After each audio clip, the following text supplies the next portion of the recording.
Another Wednesday's come and gone, and I've got some comics. Let's talk about them.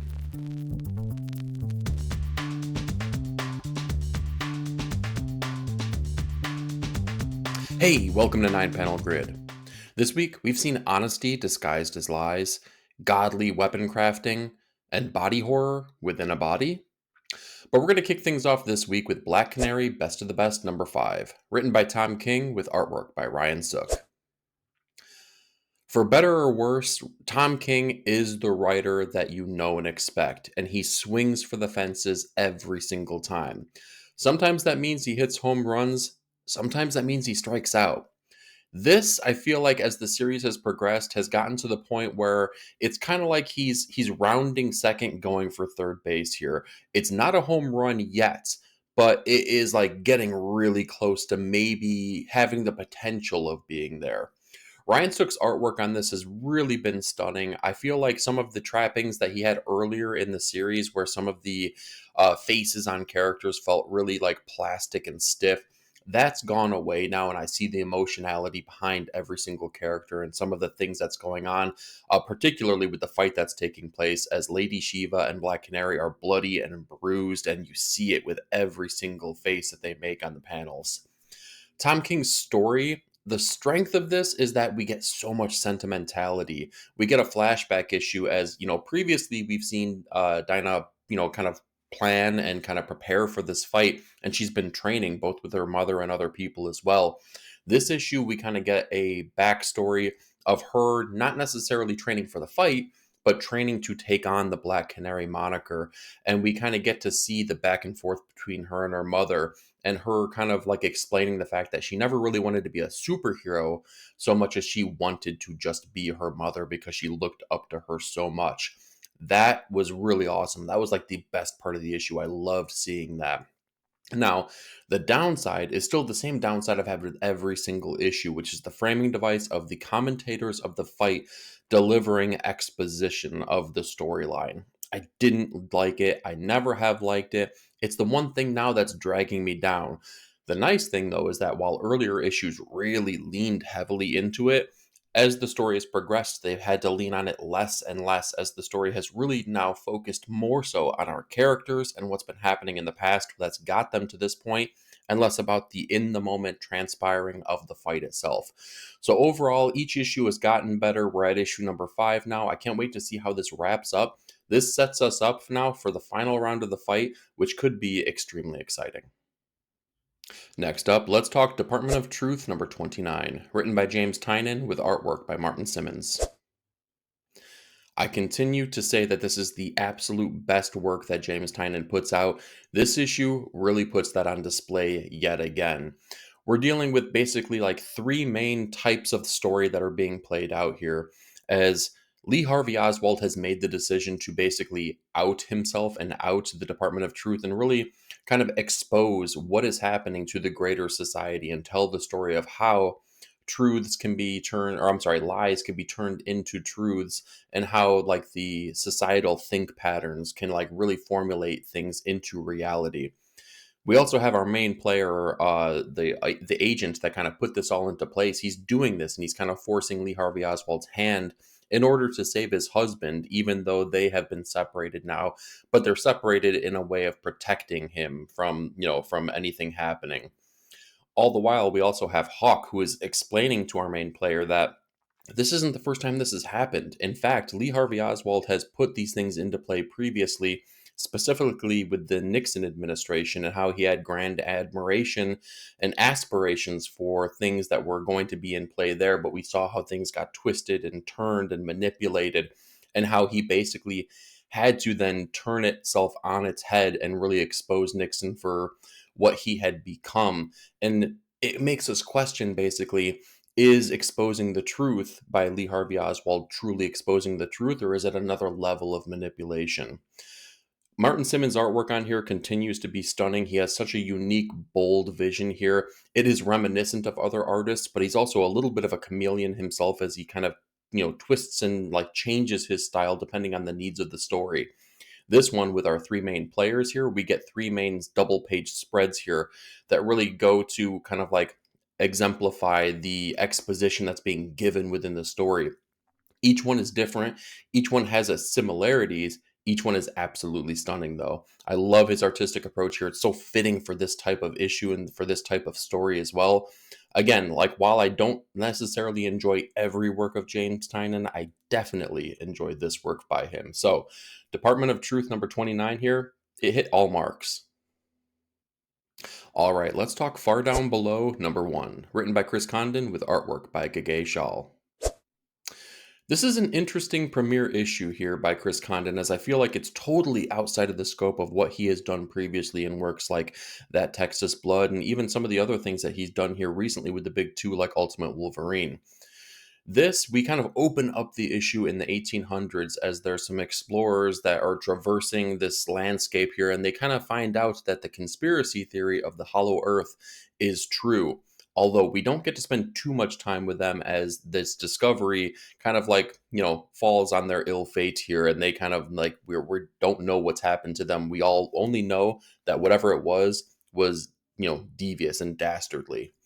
Now, we cut to the 1980s here as we have these two children characters who are playing with their toys and kind of just hanging out as children would in that time. Their mother calls them in to call them down to the basement to go grab something. And one of the friend characters comes across like this news article that talks about a haunted house. And we come to find out that the family of this child, they own this haunted house. Well, they're told not to go there. And what do children do when they're told not to do something? Of course, they're going to go there.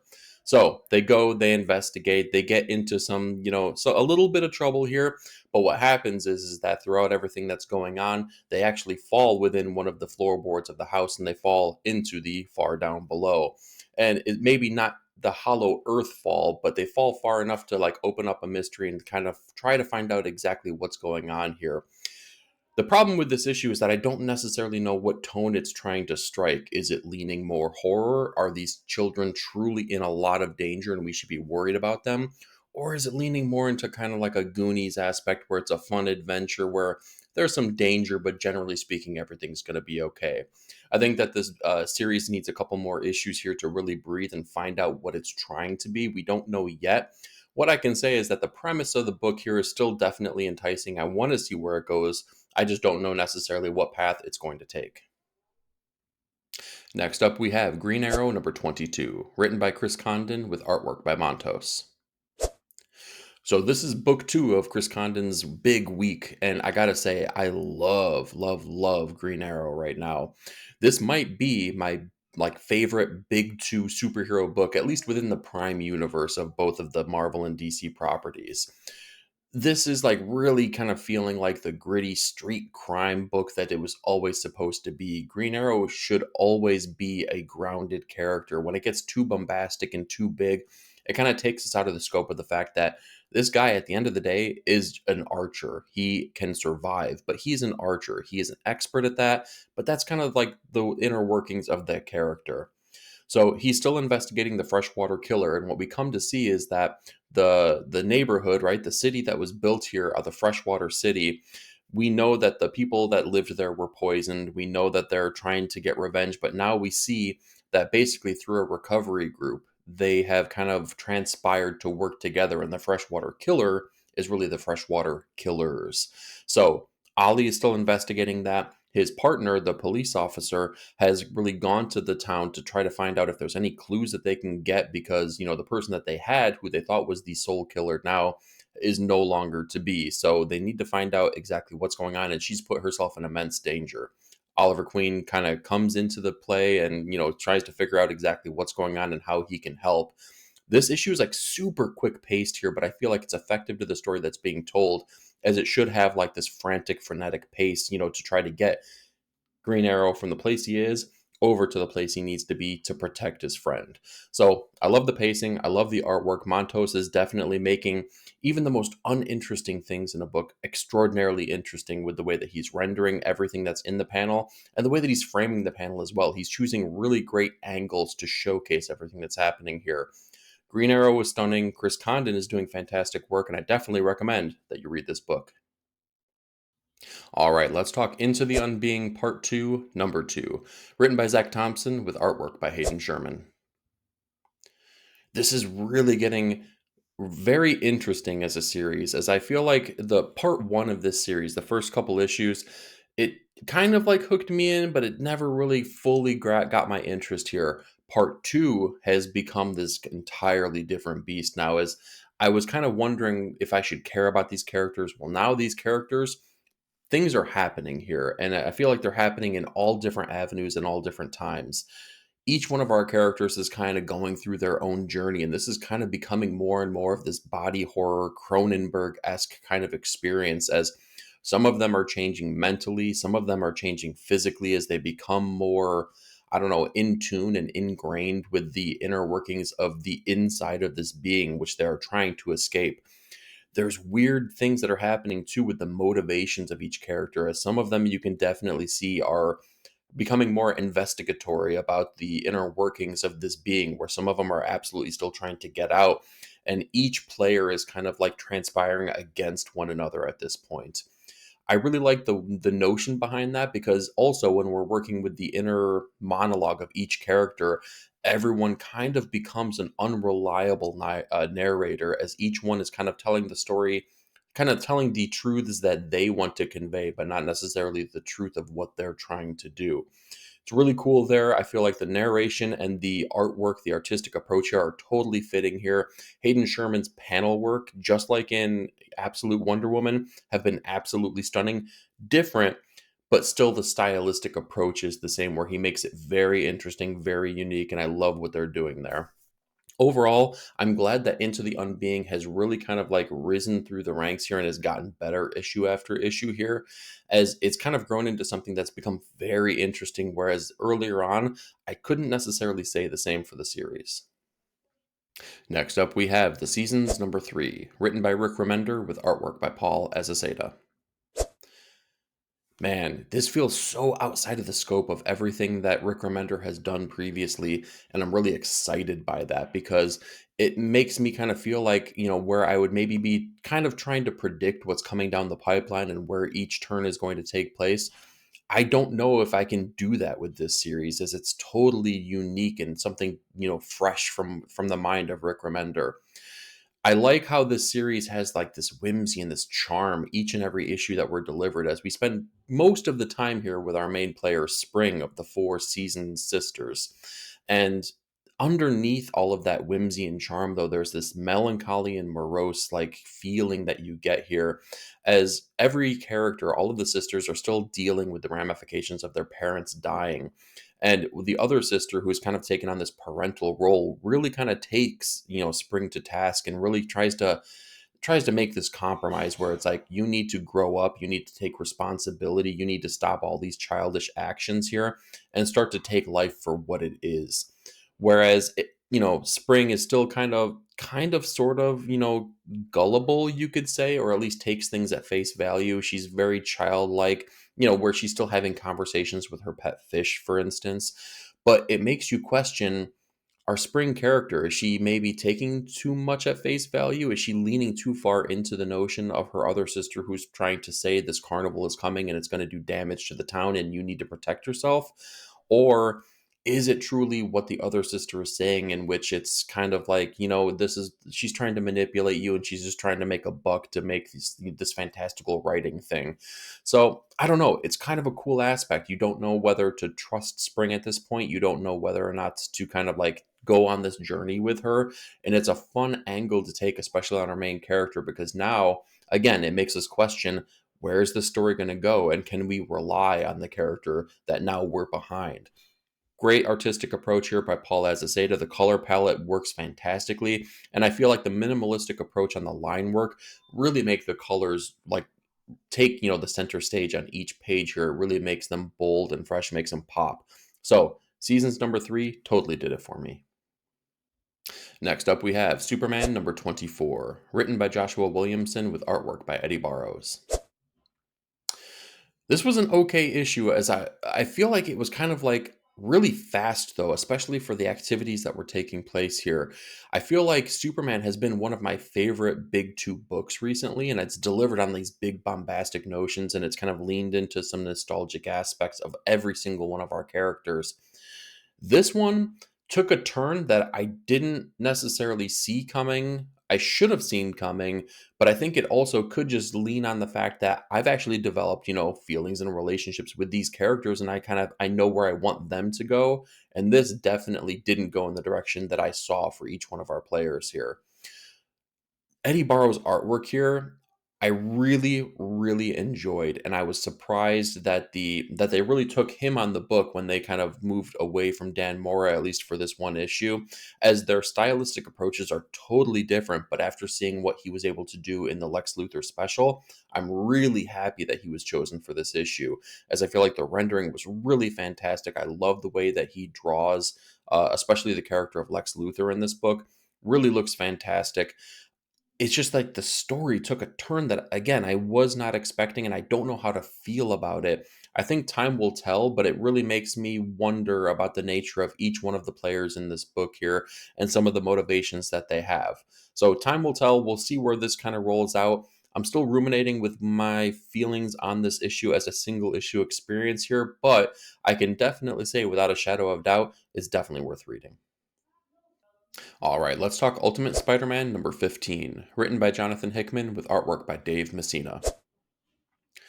I've been a big fan of Dave Messina's work here, as he's been kind of like the B artist to Marco Cacchetto on here, and I really liked his approach on those issues where he took over.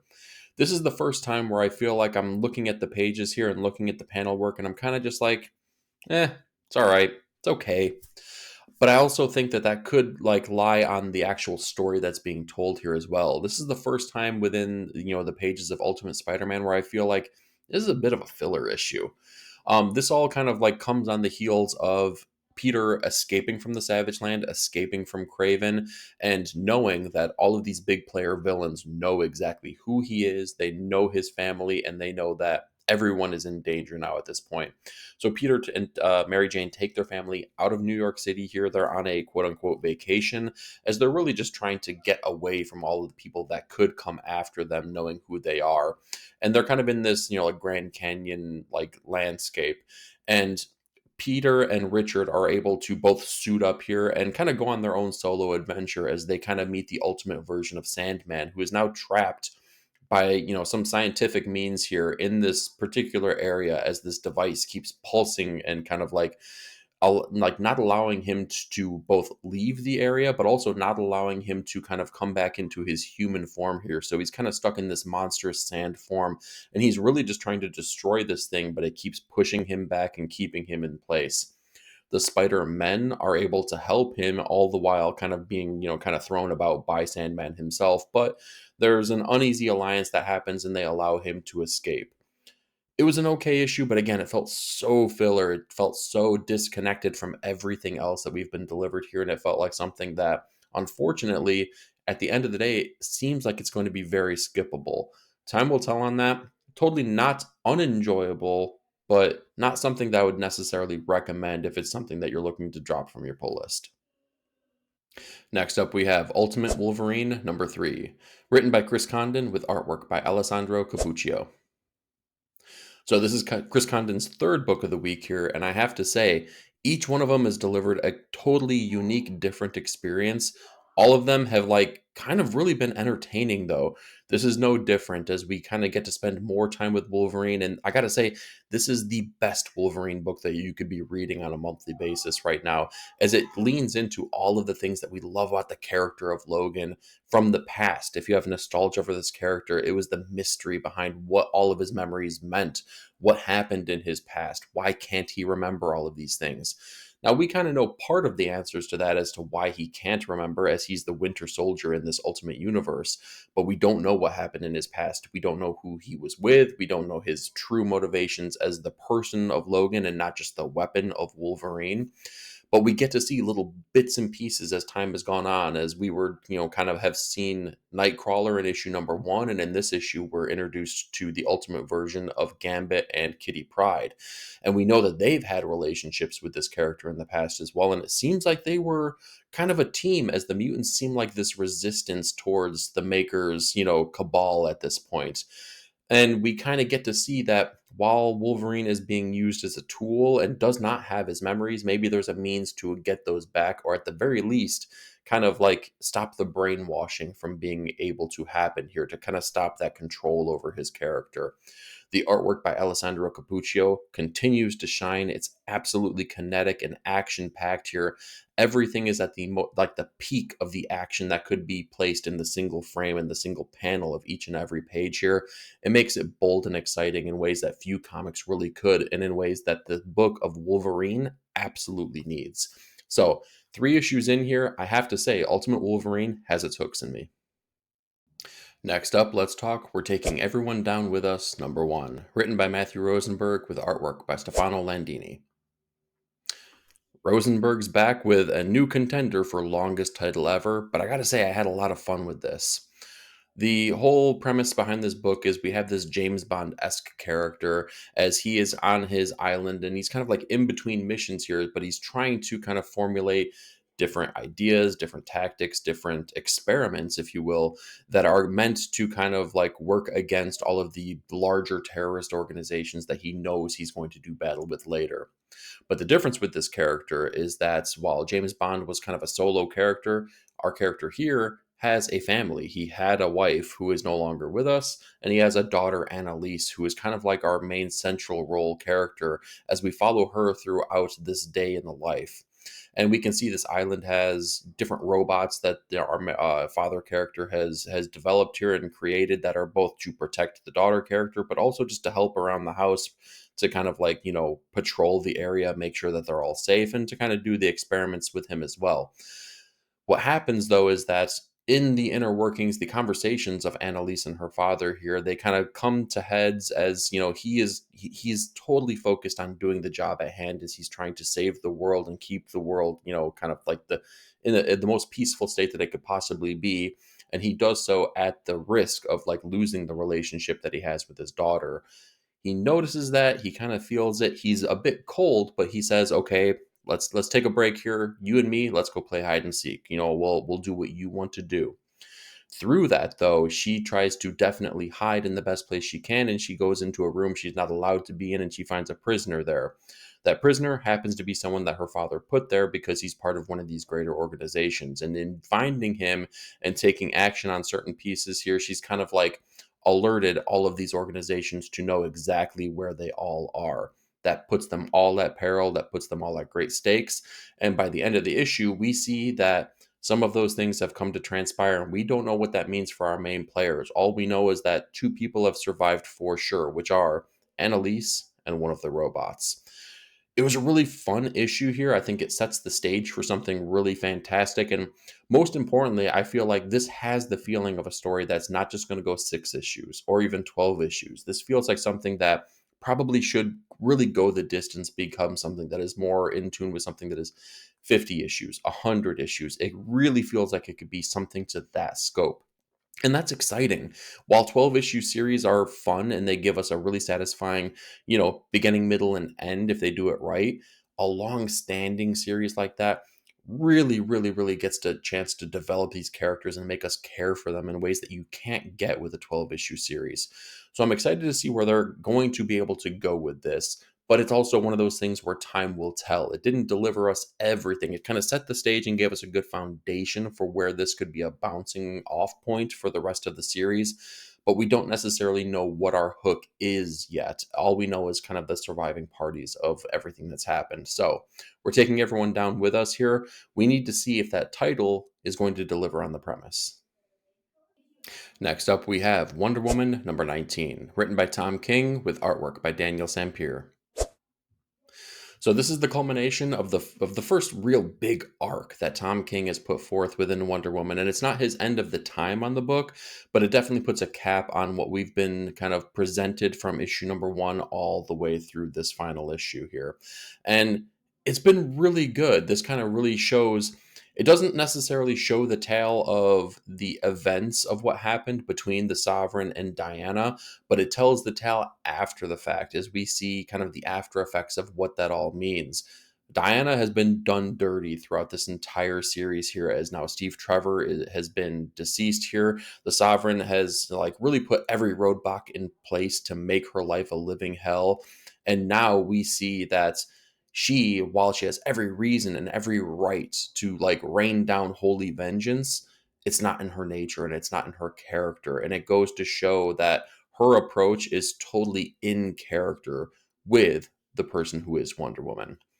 The Sovereign is telling this tale here, but through telling this tale here to the Trinity, we also kind of see that this is, while it is the end cap to our first arc here, it lays the seeds for everything that could come down the pipeline as well. The story isn't necessarily over yet, but we get a nice, satisfying ending to, kind of the story arc that we've gotten. I kind of dig that because it's doing that dual fold kind of thing. It gives us an ending, but it also gives us a new beginning as well. Daniel St. Pierre on art, I just don't talk about it enough here, and I feel like he needs a spotlight shown on him. Every single issue of this has been absolutely stunning. The nature of his artwork is definitely leaning more in a realistic kind of like tone and like approach and look. And when you do that, sometimes characters feel static and they feel stale and they kind of feel like statuesque when they're drawn.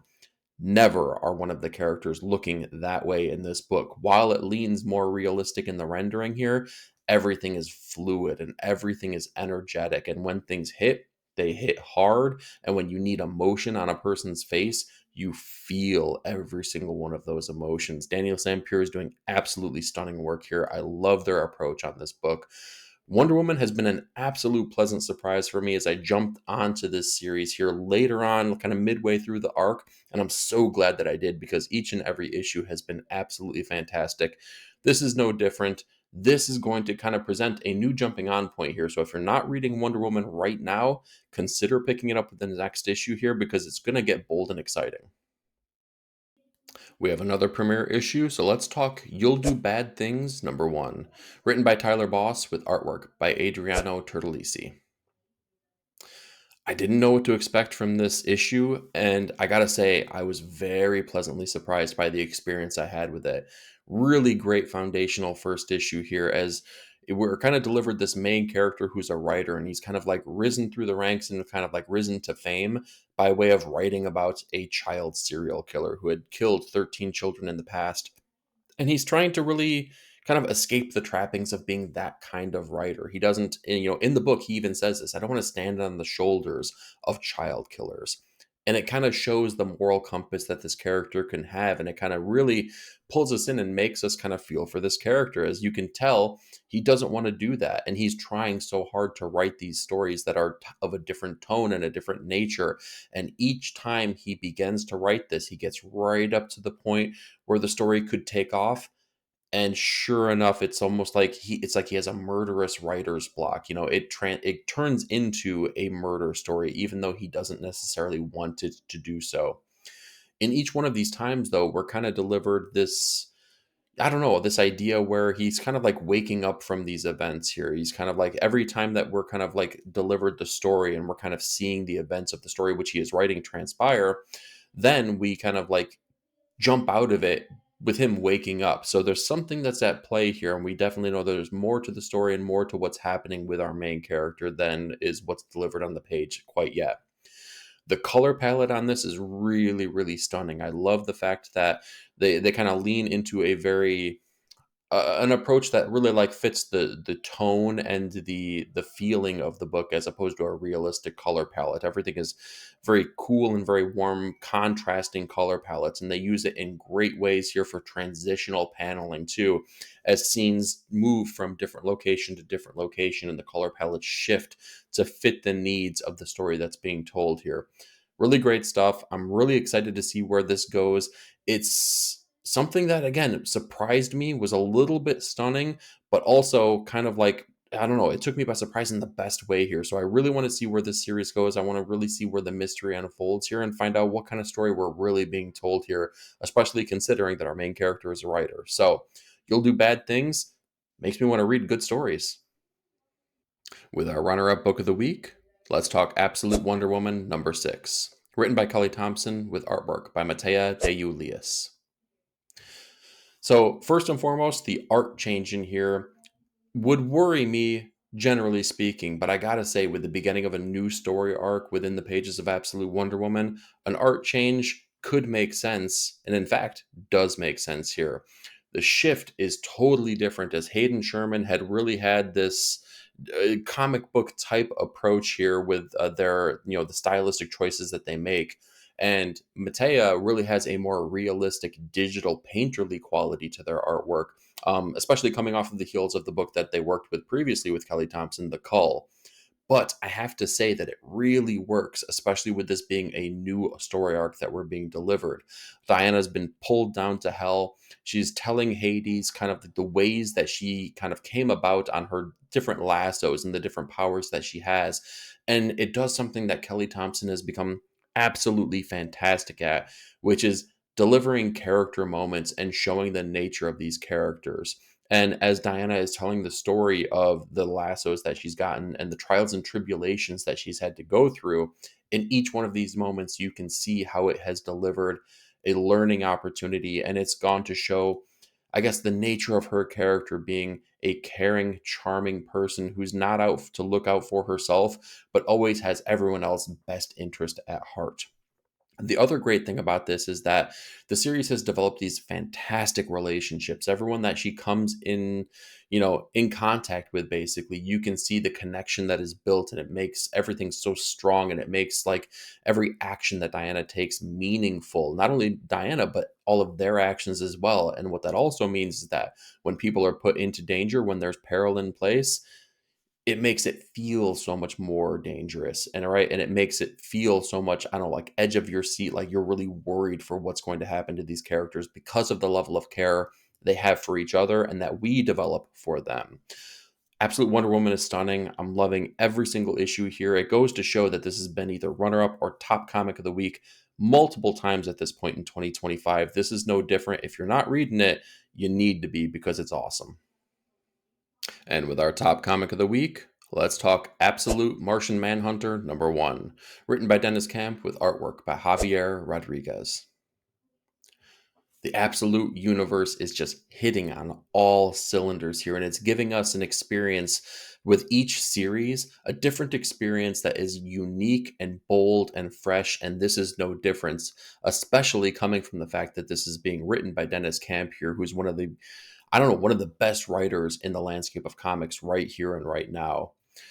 We're kind of delivered this detective story as we open up the issue where our detective character John Johns is kind of caught within this explosion, and he's healed, and the doctor's given him clearance, but we see kind of the inner workings of the relationships that he has, as this character is married, he has a wife, he has a child, but he's so kind of ingrained in the job and doing the duty that he has that he's kind of like pulling himself away more and more from his responsibilities as a husband and as a father, even while the FBI is telling him, like, very strictly, you need to take a vacation. You almost died. You need to step away from these responsibilities. But he keeps kind of pushing himself and pushing himself more and more into the duty that he has.